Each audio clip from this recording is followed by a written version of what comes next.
Assalamualaikum warahmatullahi wabarakatuh. Selamat pagi. Bismillahirrahmanirrahim. Alhamdulillahirrahmanirrahim.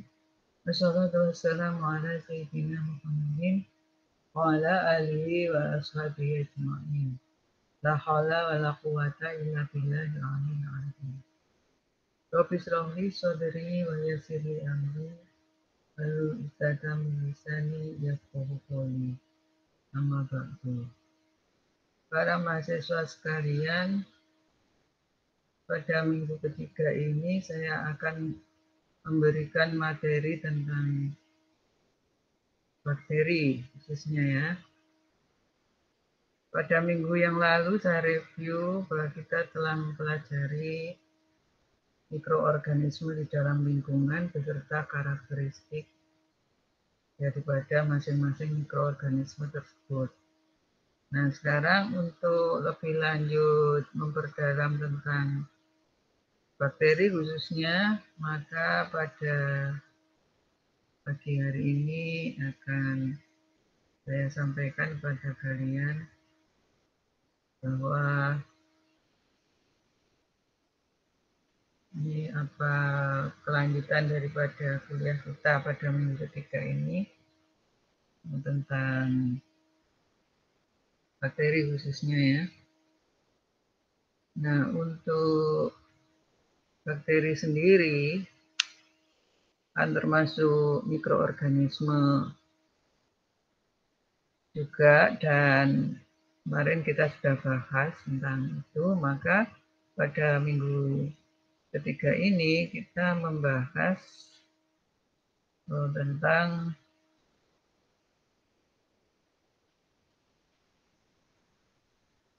bentuk bakteri ya. Jadi berdasarkan bentuk bakteri itu ya, bentuk daripada bakteri itu ada bermacam-macam ya. Yang pertama, bentuk bakteri itu bentuknya bulat ya. Kemudian yang kedua, jadi bentuk bulat itu kokus ya, dinamakan kokus. Bentuk batang itu silindris ya, bentuk lengkung itu disebut sebagai koma. Itu berdasarkan bentuknya ya. Nah, kemudian untuk bentuk yang kokus itu juga dalam kehidupannya bakteri itu ada yang bergerombol ya dalam kehidupannya. Nah, untuk yang bulat atau kokus itu dalam kehidupannya ada yang monokokus. Monokokus, mono itu satu, kokus itu bulat. Jadi bulat satu-satu itu disebut sebagai monokokus. Kemudian diplococcus itu bulat tapi dua-dua gitu ya. Untuk streptococcus itu bulat bentuknya tapi jumlahnya 4. Nah, kemudian untuk tetracoccus bulat, jumlahnya juga 4, namun di sini tersusun seperti bujur sangkar. Jadi tidak lurus tapi tersusun sebagai bujur sangkar. Dan kemudian yang kelima itu disebut Sarcina, bulat ya, jumlahnya 8, tersusun seperti kubus. Dan yang keenam Staphylococcus. Nah, Staphylococcus ini bulat ya, terus kemudian bergerombol tersusun seperti buah anggur. Nah, itu kehidupan daripada bakteri yang bentuk bulat ya. Nah, mari kita tengok berikutnya ini. Nah, untuk Diplococcus atau dua-dua tadi ya. Ini contohnya seperti di gambar ini ya.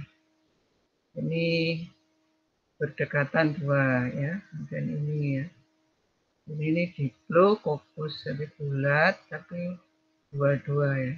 Dalam kehidupannya ini dua. Ini dua juga ya. Nah, contohnya yang Diplococcus itu jenis apa? Jenis Streptococcus pneumoniae.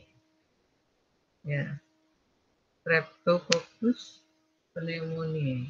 Nah, strepto berarti di sini berjajar gini ya. Nah, oleh karena itu nama latinnya itu disebut sebagai Streptococcus pneumoniae yang berjajar dua-dua gitu. Nah, kemudian selanjutnya ini contohnya yang Streptococcus, bukan Diplococcus. Nah, yang Streptococcus ini contohnya Streptococcus pyogenes. Ya, bentuknya seperti rantai. Rantai itu artinya berjajar terus ya, memanjang gitu ya. Kan strepto ya. Jadi ada yang memanjang seperti ini. Nah, ini contohnya. Dan selanjutnya Tetracoccus. Tetra itu kan bulatannya 4. Contoh spesiesnya adalah Pediococcus cerevisiae. Nah ini. Jadi dalam kehidupannya itu 4-4 ya. Kelompok 4-4 ini disebut sebagai Tetracoccus. Bulat dan jumlahnya 4. Jadi ini 4, 4, 4, semua 4. Ini disebut sebagai Tetracoccus. Dan contohnya ini ya, jenisnya ya, itu Pediococcus cerevisiae. Lanjut pada tadi yang selanjutnya yaitu yang strepto ini. Maaf, Staphylococcus. Staphylococcus itu kan seperti anggur ya. Jadi kokus atau bulat-bulat dalam kehidupannya itu membentuk seperti buah anggur ya. Jadi ada 3, 3, 2, terus kemudian 1 ya seperti rangkaian buah anggur itu ya. Contohnya di sini Staphylococcus aureus. Kemudian ada yang tetra tadi juga tetra tapi bentuknya seperti kubus, ini disebut sebagai Sarcina. Ya, Sarcina ventricle. Jadi membentuk kubus. Kemudian selanjutnya yang tadi sudah ya, semuanya sudah sampai dengan Staphylococcus ya. Itu sudah, kemudian bentuk yang lain ya. Ini bentuknya kan kubus bulat-bulat ya. Dan selanjutnya bentuknya apa? Ya. Ada yang berbentuk batang ya. Bentuk batang di sini bila mana sendiri ya dalam kehidupannya itu jarang ya untuk bentuk batang ini sendiri itu ditemukan itu jarang sekali dalam bentuk sel tunggal itu.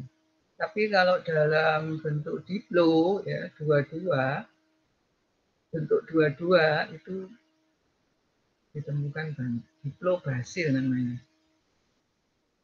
Jadi bentuk batang itu disebut bacillus ya. Atau basil. Bentuk basil. Kemudian yang strepto ya, strepto untuk rantai ya basil jenisnya batang ya tetapi seperti rantai memanjang ya. Terus kalau tidak memanjang disebut sebagai palisade yaitu batang tapi berjajar 4 gitu ya. Tidak membentuk rantai memanjang tidak tapi berjajar gitu. Itu yang basil ya. Kemudian Selain itu, selain bentuk basil atau batang kan tadi bentuk koma ya, atau bentuk lengkung ya. Bentuk lengkung ini disebut sebagai koma atau vibrio, ya, yang mana bentuk lengkungnya itu kurang dari setengah lingkaran.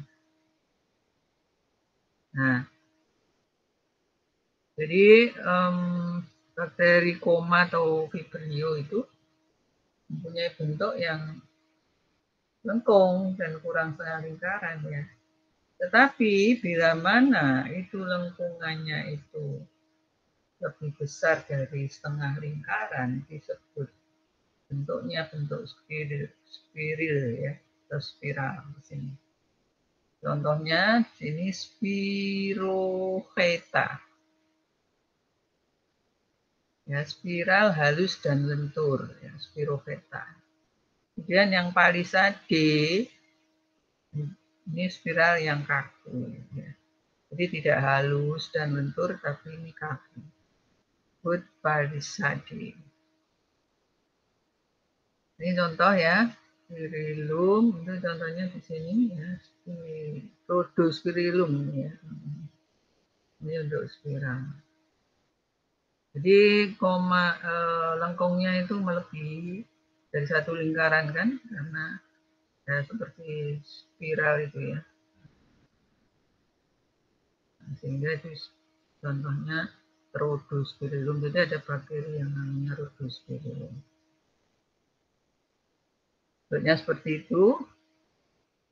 Nah, kemudian dari bentuk-bentuk tadi kan ya, ada batang, ada fokus. Ya, maka dalam kehidupannya bakteri itu dipengaruhi juga umurnya ya. Jadi umur bakteri berapa? Jadi bentuk bakteri itu sesuai dengan umur juga ya. Makhluk hidup soalnya ya. Kemudian syarat pertumbuhan tertentu ya. Sehingga dikenal dengan namanya involasi dan pleomorfi ya. Jadi bila mana bentuk bakteri itu dipengaruhi oleh faktor lingkungan yang tidak menguntungkan, maka disebut involasi. Ya, jadi sekitarnya itu tidak menguntungkan sehingga mengalami suatu involasi. Tipe pertumbuhan daripada bakteri tersebut menjadi tidak sesuai atau tidak normal gitu ya.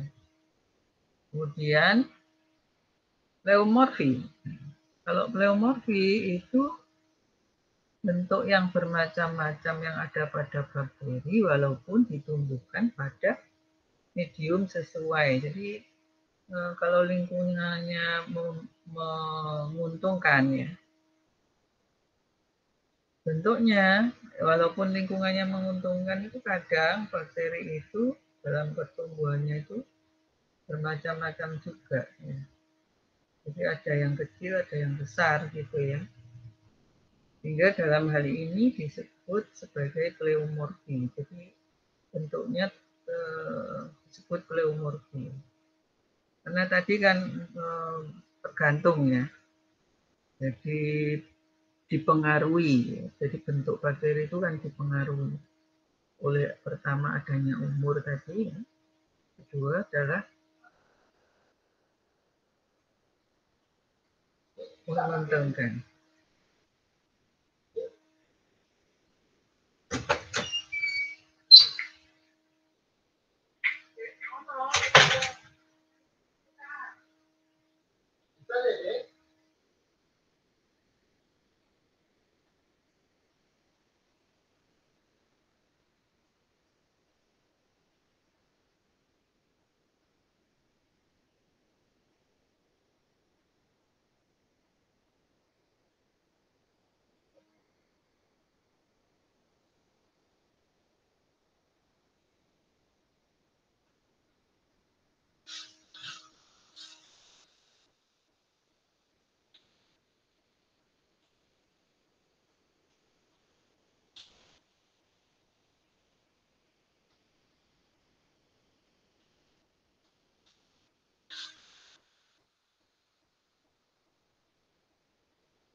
Lanjut kepada contoh ya. Contoh untuk pleomorfi itu Carinebacterium diphtheria. Ya, ini dimasukkan dalam medium yang sesuai atau yang menguntungkan, tetapi bentuknya bisa bermacam-macam. Oke, lanjut pada berikutnya. Nah, sekarang tipe sel bakteri ya. Tipe sel bakteri di sini bila mana inti selnya tidak mempunyai dinding inti disebut prokariot atau prokariotik. Ini tipe sel ya, tipe sel bakteri. Jadi kalau inti selnya tidak mempunyai dinding inti disebut sebagai prokariot. Nah, bila inti sel jelas dan mempunyai dinding inti disebut ekariot. Jadi ada prokariot, ada ekariot, ini tipe daripada sel bakteri sih ya. Oke, lanjut kepada ukurannya ya. Jadi ukuran bakteri itu selalu berubah tergantung standar pengukurannya. Jadi kurang lebih misalkan waktunya itu 2 sampai 6 jam ya. Itu ukurannya ya di antara ya berarti ya. Kalau fokus itu 0,5 sampai 2,5 mikrometer. Hasil ya, itu atau jenis batang ya, kalau fokus kan bulat tadi ya. Basil itu jenis batang itu lebarnya 0,2 sampai 2 mikrometer, panjangnya 1 sampai 15 mikrometer ya. Nah, ini bakteri, ukuran bakteri ya. Kalau ini fokus ini sama ya, di nomor 1 sama ini lebih kecil, artinya lebih kecil 1 mikron. Sama ini fokus yang awal sama fokus yang kedua. Oke, itu ukurannya ya, ukuran dari bakteri, dimana selalu berubah ya, fokus maupun basil. Kemudian kalau yang koma bagaimana? Yang koma ya juga mengikuti ya adanya tadi yang menguntungkan dan tidak itu tadi tidak menguntungkan. Enggak ada namanya pleomorfi yang menguntungkannya. Lalu kemudian selanjutnya susunan sel bakteri sendiri, saya kira ini sudah banyak dipelajari di SLTA ya. Susunannya sendiri ya ada dinding sel ya, tergantung dari bentuknya kan ya.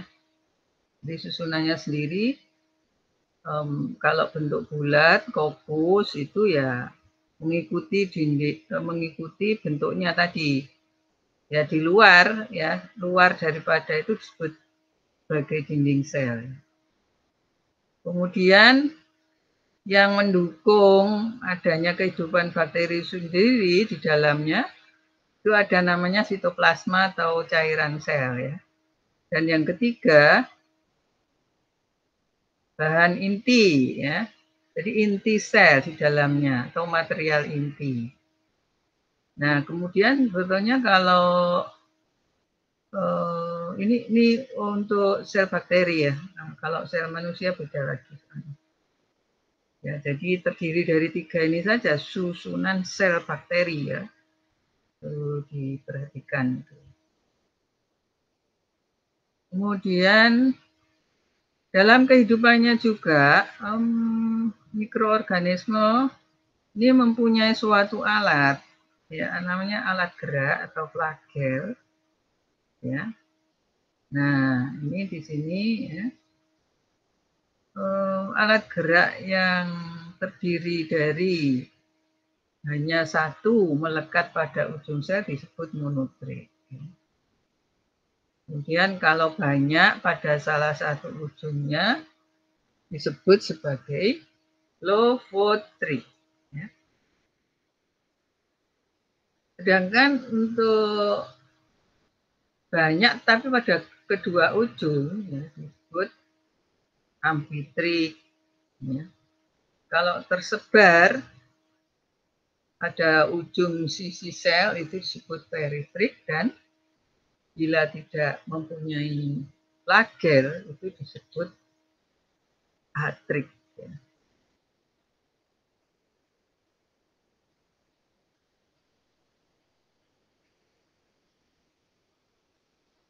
Oke, kita tengok saja pada contoh berikut flagel yang dipunyai oleh bakteri bakteri batang ya, untuk batang atau hasil. Mari kita tengok di sini Pseudomonas aurugiosa, ukurannya 1 mikrometer. Nah ini ada ini contohnya bakteri batang ya kan, atau basil, tetapi mempunyai alat gerak atau flagel ini satu di ujungnya. Berarti apa namanya? Monotrix, ini contoh monotrix seperti ini ya. Oke, terus kemudian yang mempunyai dua flagel ada tidak? Kalau menurut teori di sini yang mempunyai dua flagel enggak ada, cuma satu flagel. Terus banyak ya. Banyak tetapi di salah satu ujungnya, ada gambarnya seperti ini. Disebut Lophotrix ini. Contohnya adalah Pseudomonas fluorescens. Ini Lophotrix itu seperti ini. Jadi banyak pada salah satu ujung. Ini ukurannya juga 1 mikron. Ini bentuk hasil juga ya. Hasil Lophotrix, terus kemudian ya, ini yang kedua ujung sekarang. Ini bakteri bentuk batang. Namanya Spirillum serpens ya, tapi ini bukan bentuk spiral ya. Bentuknya ini batang, bukan spiral. Jadi ada di dua ujung. Ini kalau bentuk spiral ini berarti kan seperti spiral gitu ya, tapi mempunyai flagel itu di kedua ujungnya. Ya. Jadi kalau di kedua ujungnya tadi disebut sebagai Amphitrix ya. Jadi ini Amphitrix. Terus yang yang peri sekarang ya, yang Peritrix. Nah ini tersebar di bagian sisi-sisinya ini. Nah ini contohnya Salmonella typhi. Jadi penyebab penyakit tifus itu bentuknya seperti ini. Jadi kalau melihat flagelnya itu mengerikan ya, Salmonella typhi. Karena ini yang merugikan bagi manusia. Karena menyebabkan penyakit tifus. Oke, di sini flagel-flagel yang dipunyai layang Atrix itu ya tidak punya. Jadi ini hanya kalau bergerak sebagai atau kalau bergerak itu gliding ya, jadi menggelinding gitu ya, tidak punya flagel. Itu kalau Atrix flagelnya nggak ada. Nah, kemudian lebih jauh lagi kita mempelajari fisiologi bakteri ya. Nah, yang dikatakan sebagai fisiologi itu kan pertukaran zat ya. Jadi pertukaran dalam bakteri ya. Pertukaran zat dalam bakteri itu kaitannya ada yang pertama itu hubungannya dengan oksigen ya. Jadi dalam hal ini bakteri memerlukan oksigen atau membutuhkan oksigen karena hubungannya dengan oksigen ini. pertukaran zatnya itu membutuhkan oksigen. Nah, sekarang berdasarkan hubungannya dengan oksigen, bakteri dapat tumbuh ya dengan adanya O2 dan juga CO2. Jadi O2 dan CO2. Ini kebetulan O2-nya itu bersenyawa dengan karbon, jadi menjadi CO2. Nah, menurut kebutuhan oksigen ada 14 bakteri di sini. Nah, yang membutuhkan banyak oksigen yaitu aerob, ya. Yang anaerob itu tidak membutuhkan oksigen. Fakultatif anaerob itu kadang ya, kadang tidak membutuhkan sedikit oksigen ya. Sebenarnya fakultatif anaerob berarti tidak membutuhkan oksigen, artinya bisa membutuhkan dan bisa tidak. Kalau mikroaerofil ini berarti mikroaerofil, ya, jadi sedikit udara, ya. Yaitu hanya dapat hidup dengan O2 sedikit, itu disebut sebagai mikroaerofil dan dapat tumbuh dengan baik pada bagian yang mengandung CO2. Jadi kalau ada CO2 itu juga bertumbuh dengan baik, ya. Dapat hidup dengan oksigen juga. Jadi artinya mikroaerofil ini mempunyai suatu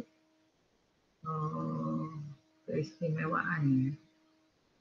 Dapat hidup dengan oksigen dan dapat juga hidup dengan CO2. Oke, lanjut pada berikutnya. Jadi dalam fisiologi bakteri selain hubungannya dengan O2, itu yang dikatakan sebagai fisiologi itu bagaimana bakteri itu merespon terhadap temperatur. Jadi temperatur atau suhu, ya. Jadi bakteri itu dapat hidup pada temperatur tertentu. Mari kita tengok. Bakteri yang hidup dengan temperatur tertentu, contohnya bakteri mesofil, ini bakteri yang bisa hidup pada suhu 20-45 derajat Celcius. Jadi kalau ini dapat ditengok temperatur tertentu loh, ya. Jadi kalau di bawahnya,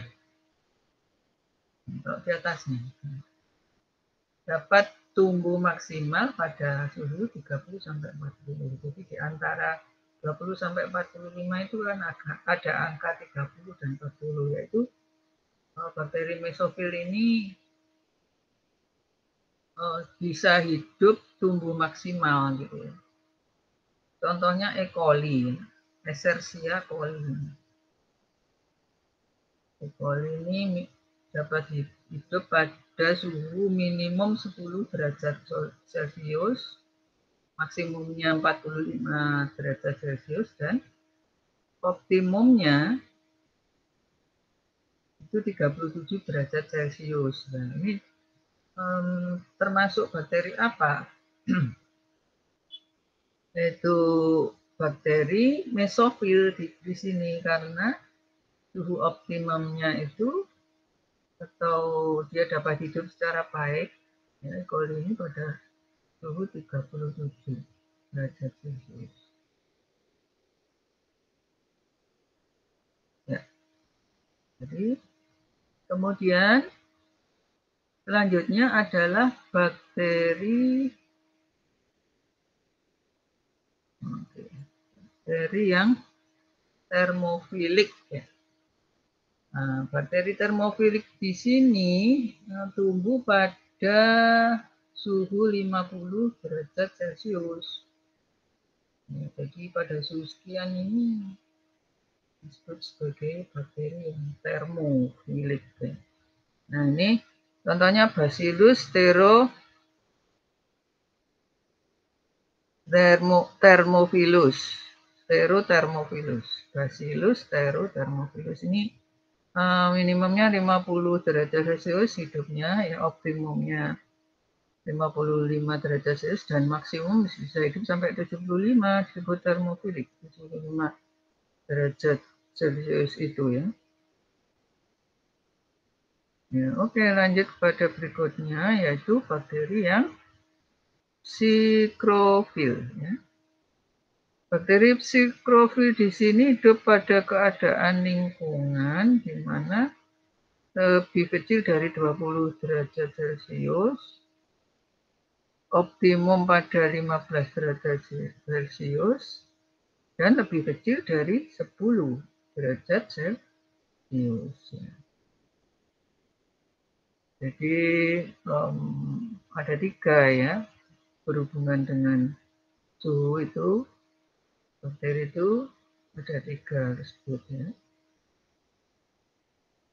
Terus kemudian ada kalanya bakteri mesofil itu mempunyai toleransi hidup pada suhu 0 derajat Celcius yang disebut sebagai psikrotrop. Contohnya adalah bakteri yang hidup pada pengolahan limbah. Jadi bisa juga disebut psikotrop ya. Karena pada suhu 0 itu masih bisa bekerja ya. Bisa hidup. Kemudian selanjutnya tentang metabolisme dan karakteristik genetika ya. Bagaimana metabolisme daripada bakteri itu? Ya ternyata bahwa untuk metabolisme atau untuk pertukaran zat, khususnya untuk makanannya ya, pertukaran zat yang dikaitkan dengan makanan di sini, bahwa beberapa bakteri itu memerlukan gizi ya, termasuk asam amino, vitamin dan mineral ya. Kemudian bisa hidup pada garam mineral dengan ion NH4+ dan campuran bahan organik itu bisa hidup juga. Dan karakteristik genetikanya itu juga menggunakan teknik terbaik yaitu analisis DNA. Jadi punya ribonukleik acid ya, yang mencirikan adanya karakteristik gennya. Jadi bisa berkembang biak dengan cara membelah diri tadi yang sesuai dengan karakter awalnya ya, yang disebut punya DNA tertentu sehingga nanti berkembang biakannya DNA-nya sama. Ya. Baik, saya kira materi pada minggu ketiga ini cukup sekian dulu ya. Semoga bisa bermanfaat bagi kalian. Selamat belajar dan semoga sukses selalu. Dan dulu, assalamualaikum warahmatullahi wabarakatuh.